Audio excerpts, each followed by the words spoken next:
कि अभी विदेशों से जो चीता आए हैं, क्या उससे रोजगार मिल जाएगा? आप बताइए ना। हम चीतों की ज़रूरत नहीं है, हमारे देश में रोजगार की ज़रूरत है। जो रोजगार होगा जब ही आम आदमी जीवित रहेगा। ये तो हम तो ये दुआ करते हैं माता रानी से, तो सबके, तो उसमें बरकत हो, सबको अच्छा हो, कोई गरीब भूखा ना मरे। भारत के प्रधानमंत्री आदरणीय नरेंद्र मोदी जी कहते हैं कि सबका साथ सबका विकास। कहाँ विकास हो रहा? विकास कहाँ रह गया? विकास का तो पता ही नहीं, नौकरियां हैं नहीं। इतना प्रॉब्लम है कि ऐसे लगता है हम इस देश के निवासी नहीं है। जब भी आते हैं पुलिस लेके आते हैं, परेशान करते हैं। मतलब एक अत्याचार करने की भी बहुत बड़ी सीमा होती है। जो यहाँ पे जीना दुर्भर हो गया, गरीब आदमी के पास आत्महत्या के सिवा कोई विकल्प ही नहीं बचा है। सच बोलते हैं तब भी सजा दी जा रही है, झूठ बोले उनको उनको बाकायदा संरक्षण दिया जा रहा है, सच बोले उनको सजा दी जा रही है। ये एक संविधान के खिलाफ है। बहुत कम काम हो रहा है, बिल्कुल परेशान हो रहे हैं हम। मैडम, बढ़ती हुई महंगाई से हमारे अकेले को दिक्कत नहीं, पूरी आम जनता को दिक्कत आ रही है। नमस्कार दर्शकों, मेरा नाम है कामाक्षी कक्कड़ और आप देख रहे हैं खबरदार। तो हम आज मौजूद हैं दिल्ली के कनॉट प्लेस में, जहां काफ़ी लोग अपना व्यापार करते हैं, फिर चाहे वो किताब वाला हो या नीचे बैठा रेडी वाला। तो आइए जानते हैं उनसे महंगाई के बढ़ते व्यापार पर प्रभाव को जानते हुए उनके विचार।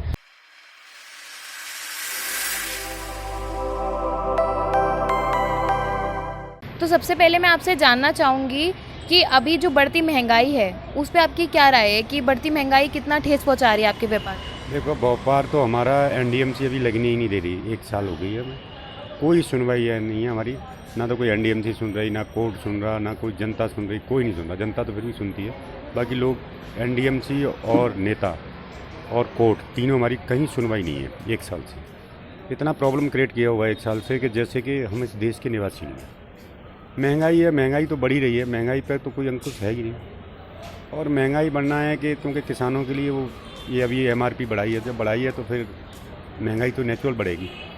लेकिन सरकार को पेट्रोल डीजल पर थोड़ा ध्यान देना चाहिए। एनडीएमसी का करने का ये कारण क्या है जो आपके यहाँ पे अपना लगने नहीं दे रही है दुकानदारी? ये एनडीएमसी 2007 की स्कीम में जो स्कीम वास्तविक सही थी उसको इन्होंने फाइल नहीं किया है। उसमें लिखा हुआ था राजीव चौक, इंदिरा चौक, लुटियन जोन, मंगले, mission Chanakyapuri non bending zone. But bending committee चाहे तो नॉन बेंडिंग को बेंडिंग कर सकती है, अप्रूवल सुप्रीम कोर्ट से लेगी। 2009 में जब यहाँ सुप्रीम कोर्ट ने एक जज बैठाई थी सुखविंदर कौर, इसको बेंडिंग जोन घोषित किया और लुटियन जोन बंगले हैं वो नॉन बेंडिंग करे। उसने बाकायदा अप्रूवल सुप्रीम कोर्ट से ली थी। कोर्ट में एफिडेविट दिया हुआ है चेयरमैन ने कि हम इसके सारे ऑर्डर मानेंगे। और कोर्ट ने, सुप्रीम कोर्ट ने कहा था 8/10/2010 को कि इनकी स्कीम 30 जून 2011 के बाद लागू नहीं होगी।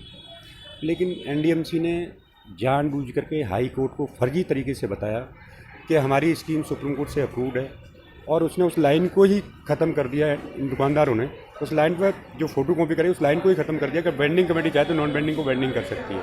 उन्होंने हाई कोर्ट को दे दिया और दे करके हाई कोर्ट के जज ने सुना ही नहीं कुछ भी। उन्होंने कह दिया कि इनको हटा दीजिए, जबकि हमारे पास खूब सारे कोर्ट के ऑर्डर भी हैं। अभी भी नोटिस हुआ है मेरा इसी तारीख को बल्ला के लिए कि आप बताइए जब इनको ऑर्डर तो आप कैसे हटा रहे हैं। तो कुल मिलाकर के ये धांधली है, ये करप्शन है। एक कोर्ट को गलत बताना, कोर्ट में गलत चीज़ कहना, ये करप्शन है। ये बड़े लोग हैं, 30-40 लाख रुपए किराया ले रहे हैं, इन्होंने कुछ दे दिया हुआ एनडीएमसी को। ये करप्शन के तहत इसको नॉन बेंडिंग किया गया है। कोई मार्केट नॉन बेंडिंग थोड़ी होती है कि एक आदमी के लिए वेंडिंग है, एक के लिए नॉन बेंडिंग है। स्कीम में साफ लिखा हुआ है कि यहाँ 3 प्रकार के वेंडर हमारे यहाँ काम करते हैं, 225, 330 और रिपीट वेंडर, जिनको हम हटाते रहते हैं और बैठते रहते हैं, वो भी हमारे यहाँ काम करते हैं। अब ये एक को तो करने दे रहे हैं, 225 वाले को तयबेदारी है, बाकी कोई काम ही नहीं करने दे रहे। इतना प्रॉब्लम है कि ऐसे लगता है हम इस देश के निवासी नहीं है। जब भी आते हैं पुलिस लेके आते हैं, परेशान करते हैं। मतलब एक अत्याचार करने की भी बहुत बड़ी सीमा होती है। त्योहारों पे आपकी अच्छी बिक्री होती है, इस वक्त क्या हाल है आपका? इस टाइम तो वो काम ही नहीं करने दे रहे, तो क्या बिक्री होगी? छोटा मोटा लगाते हैं, आते तो भरना पड़ता है। एकदम 1-2 साल से हमारी दिवाली काली है। कोर्ट ने एक इंटरिम ऑर्डर करा था, ना कि जजमेंट। कोर्ट भी जजमेंट नहीं करे 1 साल से, डेट पे डेट, जबकि सुप्रीम कोर्ट कह रहा है कि जल्दी फैसले कर रहे हैं, मोदी कह रहा है कि जल्दी फैसले करने, प्राइम मिनिस्टर बोल रहा है जल्दी फैसले करने गरीबों के। लेकिन कहीं कोई सुनवाई नहीं है हमारी। रत्ती भर हम पेपर लेके दिखाते हैं, कहते हैं कोर्ट को दिखाओ। कोर्ट में हम जाते हैं, कोर्ट डेट दे देता है 3 महीने की। जाएँ तो जाएँ कहाँ लोग? सच बोलते हैं तब भी सजा दी जा रही है, झूठ बोले उनको उनको बाकायदा संरक्षण दिया जा रहा है, सच बोले उनको सजा दी जा रही है। ये संविधान के खिलाफ है। कोई भी काम आप बताइए, एमसीडी ने वेंडरों का बाकायदा सर्वे करके वेंडिंग सर्टिफिकेट दे दिया। इन्होंने कहा है कि जी हम अप्रूवल के लिए, यहाँ सांसद जाती है वार्ड वेंडिंग कमेटी में, जबकि सांसद का काम है ही नहीं, उसमें मेंबर ही नहीं है। सांसद जाके बोलती है उठाओ हाथ कि जो चुने हुए मेंबर हैं वो बोलेंगे सर। अब बताइए 30 मेंबर की कमेटी है, 10 मेंबर बोलेंगे, जो सांसद कहता है वो बोलते हैं। भेज दो इसको ये गृह मंत्रालय के अंडर। क्या एमसीडी गृह मंत्रालय के अंडर नहीं है? जानबूझ करके नई दिल्ली वेंडरों को मारा जा रहा है, ऐसे परेशान किया जा रहा है। जो काम वेंडरों को करना है, जो काम चुने हुए प्रतिनिधि को करना है, वो काम संसद कर रही है। आप देख लीजिए इंडिया गेट नॉन वेंडिंग और वेंडिंग डिसाइड दूसरी कमेटी करेगी। इन्होंने डिसाइड कर दिया जी वेंडिंग क्यों नहीं है। बढ़ती महंगाई ने आपके व्यापार को कैसे ठेस पहुंचाई है? मैडम जी देखिए, जो आज की महंगाई बढ़ती है, जो आम आदमी है, गरीब आदमी है, उसका तो जीना दुर्भर हो गया। क्योंकि आज के उस माहौल में देखा जाए तो जो मीडियम और गरीब आदमी हैं, जैसे दाल है, चावल है, दूध है, तो दूध के रेट आसमान हो गए। 72 रुपये 80 रुपये किलो दूध हो गया। तो जो गरीब आदमी है वो कहाँ से खरीद पाएगा, कहाँ से अपने बच्चों को पिला पाएगा और कहाँ से कर पाएगा। जो कांग्रेस की सरकार थी उस ज़माने में 300 या 400 रुपये का सिलेंडर था। तो जो वर्तमान सरकार के मंत्री हैं, कैबिनेट मंत्री हैं, वो इतना हल्ला मचा रहे थे कि इतनी महंगाई है, इतनी महंगाई है, लेकिन आज 1100 रुपये सिलेंडर है। तो अब ये मानिए कि 2014 से और आज 2022 6 साल में 1100 रुपये का सिलेंडर हो गया है। तो गरीब आदमी कहाँ से भरवाएगा। और दूसरी बात, काम रोजगार है नहीं।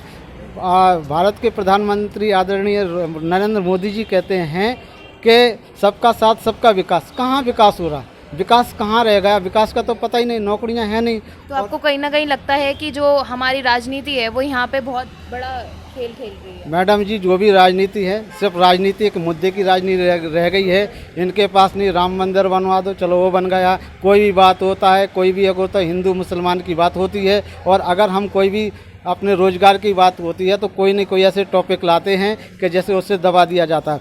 कि अभी विदेशों से जो चीता आए हैं, क्या उससे रोजगार मिल जाएगा? आप बताइए ना। हम चीतों की ज़रूरत नहीं है, हमारे देश में रोज़गार की ज़रूरत है। जो रोज़गार होगा जब ही आम आदमी जीवित रहेगा।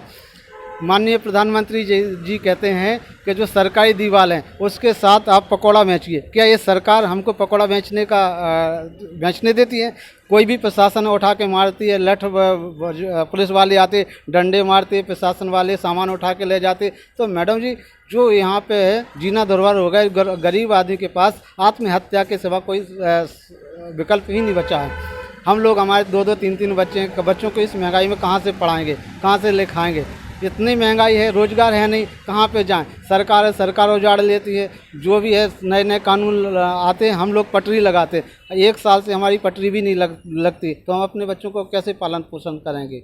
तो ये बहुत ही दुर्भाग्य वाली बात है कि मैम, जब तक देश में रोजगार नहीं आएगा, जब तक कोई विकास नहीं होगा। महंगाई को सरकार को कंट्रोल करने चाहिए। जो आगामी सरकारें हैं उनको भी आगे सचेत होने चाहिए कि अब महंगाई चरम सीमा से ऊपर पहुंच गई है। आज पेट्रोल भी देख लो, आम आदमी के पास अगर गाड़ी होती है तो पेट्रोल 100 रुपये से पार हो गए।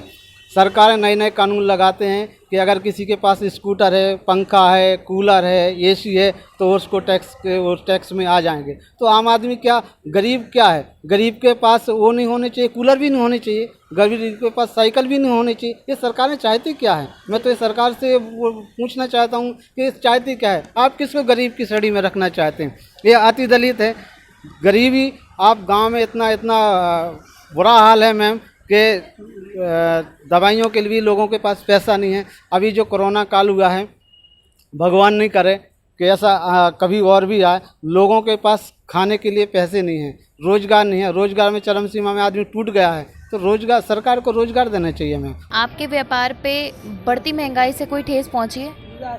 बढ़ती महंगाई पे ये हाल है, मगर जो मार्केट में है ना, वो इधर नहीं है। मार्केट में बहुत कम काम हो रहा है, बिल्कुल परेशान हो रहे हैं हम घर के काम की वजह से।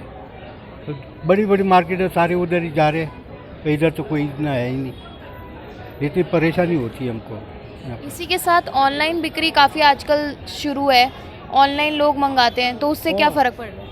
हम ऑनलाइन से यहाँ से माल बिक लेते हैं ना, तो इसमें वो कैच कर देते हैं मोबाइल से, वो इतना वो होता है। तो आपके हिसाब से जो अभी बढ़ती महंगाई है वो कहाँ पे आपको दिक्कत पहुँचा रही है? क्या कुछ ऐसे कारण बताइए जिससे आपको काफ़ी मुश्किलों का सामना करना पड़ रहा हो? ये काम की वजह से दिक्कत का सामना करना पड़ता ही है। घर में बच्चे वगैरह सब है, यहाँ लड़का बैठता है, मैं तो आता ही नहीं कम। मियाँ बीवी है, 2 मियाँ बीवी आते हैं, कभी वो लड़का ही आता है, हम घर पे रहते हैं, छुट्टी रहती है तो वो लड़का काम करता है, बिक जाता, थोड़ा बहुत काम हो जाता है इधर, ऐसी बात नहीं है। खाने पीने का खर्चा निकल जाता खर्चा निकल जाता है। है। बढ़ती महंगाई से आपको क्या दिक्कत आ रही है? मैडम, बढ़ती हुई महंगाई से हमारे अकेले को दिक्कत नहीं, पूरी आम जनता को दिक्कत आ रही है। लाइक पेट्रोल को ही ले लो, पेट्रोल की कीमतें ये अपना रसिया और इसके युद्ध के कारण कितनी महंगी हो गई हैं। जी। दूसरा सबसे बड़ी बात है गैस, जो हमारी यूनिक चीज़ें हैं जो डेली यूज़ में हमें यूज़ करनी पड़ती हैं, वो सारी चीज़ें ही तो महंगी हो गई हैं। तो इस चीज़ को लेके गवर्नमेंट का कोई ध्यान नहीं है। और सबसे ज़्यादा बड़ी बात है कि जो हम मिडिल लेवल के लोग हैं, जो मिडिल तबका है, उन्हें इफ़ेक्ट कर रही हैं ये, ना तो लोअर तबके को इफ़ेक्ट कर रही हैं और ना हायर को। अगर पिस रहा है तो मिडिल लेवल के लोग पिस रहे हैं, जिनके इनकम जो कमा के खाते हैं और बोलते हैं हमारी इज्जत है, बस उनके ऊपर ही बहुत ज़्यादा असर पड़ रहा है। थोड़ा गवर्नमेंट को देखना चाहिए ये सब। तो इसमें कहा जा सकता है कि पूरा हाथ गवर्नमेंट का ज़्यादा है। हाँ, डेफिनेटली गवर्नमेंट का ही हाथ है। सारी तो ये ठेकेदारी पे कर दिया, सब चीज़ें ठेकेदारी सिस्टम कर दिया, अंबानी अडानी सब इनको बना रहे हैं। अगर ये चाहें तो स्किल डेवलपमेंट वगैरह वगैरह कुछ करके गवर्नमेंट मिडिल लेवल को भी अप कर सकती है, अपग्रेड कर सकती है। तो ये कहा जा सकता है कि हमारे विकास तो हो रहा है लेकिन उसके साथ साथ हमारे काफ़ी ज़्यादा नुकसान हो रहे हैं। विकास हो रहा है मैडम, सिर्फ कागजों में, मतलब धरती पे विकास नहीं हो रहा है। हमें दिख रहा है विकास हो रहा है, मोदी जी बाहर घूम रहे हैं, जी। बाहर की छवि तो हमारी अच्छी हो रही है, लेकिन इंटरनल हमारे देश में क्या हो रहा है ये किसी को थोड़ी पता है। हर रोज़ गुंडागर्दी, कभी किसी लड़की की साथ छेड़छाड़ कर दी या वगैरह वगैरह, कितना बुरा हाल है अपने देश का। अगर इन सब चीज़ों को देखें ना तो हमारा देश बहुत अच्छा बन सकता है। सबसे पहले आपसे जानना चाहूँगी कि आपके व्यापार पे क्या बढ़ती महंगाई से कोई ठेस हुई है? हाँ मैम, बहुत ज़्यादा ठेस पहुँची हुई है। पहले काम धंधा हुआ करता था, महंगाई कम थी तो उसमें सारे काम खर्चे पानी सब चलते थे। अब इतनी महंगाई है कि इसमें खर्चा निकालना भी बहुत बड़ा मुश्किल काम हो रहा है। 15% कंपनी देती है, ज़्यादा इसमें कुछ देने के लिए राज़ी नहीं है। तो महंगाई है इस टाइम पे बहुत ज़्यादा, तो उससे खर्चे पूरे भी नहीं हो पाते हैं। तो जैसे बड़े बड़े शोरूम है ये ज्ञानीज वगैरह वगैरह, उससे आपके काम पे कोई असर पड़ रहा है? हाँ जी मैम, है। ज़्यादातर लोग बाग रेस्टोरेंट में जाने का ज़्यादा पसंद करते हैं, और फिर इधर तो चलता फिरता है, ग्राहक आया तो आया, नहीं तो सारे ही बड़े रेस्टोरेंटों में ज़्यादा जाते हैं सिटी में। और उसकी वजह से भी कुछ दिक्कतें हैं। रेस्टोरेंट जो है और लोकल पब्लिक आती है इधर, बस वही ज़्यादातर खाना पीना पसंद रेस्टोरेंट में ही करती है। और वैसे देखा जाए तो भारत में त्योहारों के दौरान काफ़ी ज़ोरों शोरों से त्योहारों की बिक्री शुरू होती है, तो आप पे उससे क्या? मैम, ये ऐसी पहली दिवाली है जिस टाइम पे काम धंधा नहीं है, सीपी के अंदर पब्लिक नहीं है और ज़्यादा ही मतलब व्यापार पे ज़्यादा नुकसान पड़ा हुआ है। उस टाइम बहुत ज़्यादा पब्लिक आया करती थी। पिछले त्योहारों पे भी मैंने देखा कि जब त्यौहार होते थे तो बहुत ज़्यादा पब्लिक निकलती थी और बाज़ारों में आती थी, लेकिन ऐसा कुछ नहीं है। ऑनलाइन वगैरह सिस्टम हो गया, इस वजह से भी थोड़ी सी पब्लिक शायद कम हो गई है। जानना चाहूँगी कि कोरोना काल के बाद से अभी हमारी दूसरी या तीसरी दिवाली है, तो इस पे आपका अपना खुद का व्यापार कैसे चल रहा है? बिल्कुल नहीं है जी, काम धाम पहले जो लॉकडाउन के पहले काम था,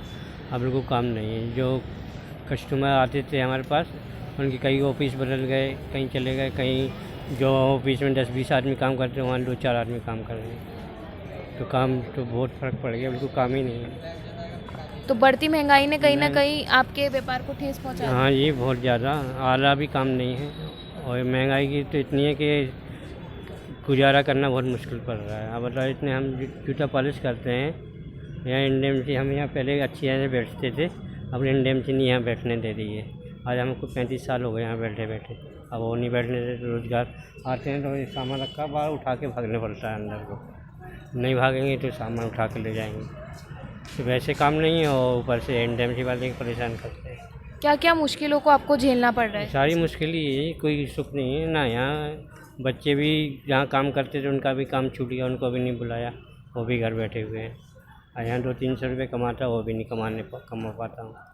तो परेशानी है, इसकी महंगाई में 200-300 रुपये में क्या होता है? वही दाल रोटी खा सकते हैं और कुछ तो कर नहीं सकते। आपके लिए इस दीपावली आपको क्या लगता है कि आपके व्यापार को तो ठेस पहुंची है, साथ में आपकी खुद की खुशियाँ? सारी गई जी, कुछ नहीं है अब तो। अब बताया नहीं ना, 200-300 रुपये कमाता है, 200-300 में क्या होता है? कम से कम 2 बच्चे हैं मेरे और बीवी है, मैं हूँ, 5-6 आदमी घर में हैं, तो कम से 200-300 रुपये तो खर्चा लगता ही लगता है। तब काम ही नहीं है, जो कुछ कमाता हूँ तो वही खर्चे में चला जा रहा, बचते कुछ नहीं है। फिर उनकी शादी भी कुछ भी है, कहीं रिश्तेदारी में भी जाना है तो वहाँ भी खर्चा लगता है। तो काम ही नहीं है तो कहीं जा नहीं पाते हैं, घर ही रहते हैं।